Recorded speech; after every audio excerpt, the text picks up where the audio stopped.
Assalamualaikum Cin. Banyak orang berusaha merahasiakan perselingkuhannya dari pasangan halalnya, pasti akan terbongkar. Seperti kata pepatah serapat-rapatnya bangkai disimpan, maka akan tercium baunya, Allah akan membongkarnya. Mari kita simak. Sebelumnya jangan lupa like, share, dan subscribe. Ada orang subhanallah selingkuh. Lalu Allah bongkar biar ketahuan. Supaya dia berhenti. Salah nih. Masa seorang sudah menikah, laki-laki dengan perempuan sudah menikah, lalu mereka pacaran. Ini jelas ada suaminya perempuan. Haram. Pacarannya aja haram, apalagi ini istri orang. Tidak boleh. Ya, itu banyak terjadi. Tidak boleh sama sekali. Atau seorang wanita memang sengaja dia mengkhianati suaminya dengan memiliki hubungan sama laki-laki lain. Sementara suaminya setengah mati banting tulang, dia malah melakukan perbuatan haram. Ini semua hal-hal yang berbahaya. Ini akan ada. Kalau tidak ada yang tahu pun ya, dari keluarganya, Allah akan punya cara membongkarnya.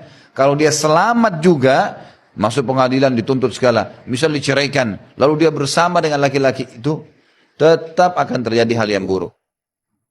Ya. Ada seorang syekh menceritakan kisah, tapi saya tidak tahu ini terjadi di mana. Cuman saya percaya kisah itu terjadi, karena orang yang sumber yang saya dengarkan memang bisa dipercaya. Maka dalam ceramah beliau mengatakan, terjadi sebuah kasus, ada seorang laki-laki pulang ke rumahnya, dia temukan istrinya bersama laki-laki yang lain, gitu kan. Kemudian laki-laki ini, si suami ini, tahu karena dia melihat ada sesuatu yang mencurigakan di rumah, karena dia pulang di waktu yang tidak biasa dia pulang. Tiba-tiba, dengan hikmah Allah dia mau pulang. Subhanallah, dia masuk ke dalam rumah, ditemukan istrinya kaget, laki-laki ini berhasil disembunyikan, tapi dia buka lemari baju, ditemukan laki-laki itu ada. Oleh suaminya dia nggak marah.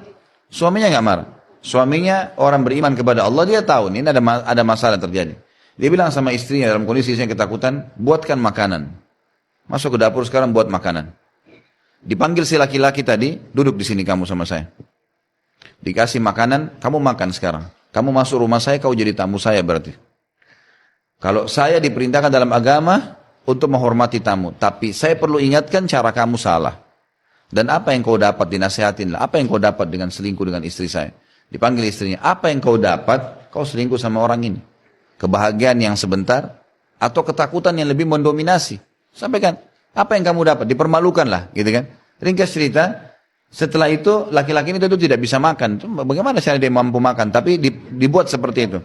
Lalu kemudian kata si laki-laki suaminya ini, urusan saya sama kamu di akhirat, bukan di sini. Silakan kamu pergi. Pulanglah laki-laki tersebut. Dia bilang sama istrinya, sekarang kau bungkus pakaianmu, saya ceraikan kamu. Pulang. Pulanglah, gitu kan? Subhanallah, selang beberapa hari saja, si laki-laki ini dapat jodoh orang baik, mukminah. Allah mudahin tiba-tiba dengan hikmah Allah ditawarkan menikah dia.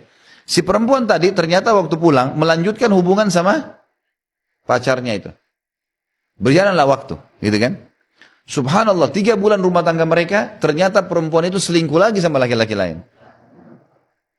Jadi terjadi hal yang kita tidak pernah tahu gitu. Ternyata memang seperti itulah. Bukan cuma karena masalah hobi, bisa saja di situ memang efek jerah yang didatangkan oleh Allah di situ. Bisa saja itu malah musibah buat dia. Kadang-kadang ada orang menganggap itu nikmat, tapi sebenarnya musibah buat dia, gitu kan? Akhirnya jadi tambah kacau, jadi tambah rusak semua rumah tangga yang semestinya dia bisa bahagia, malah dikacauin semua. Allahu a'lam.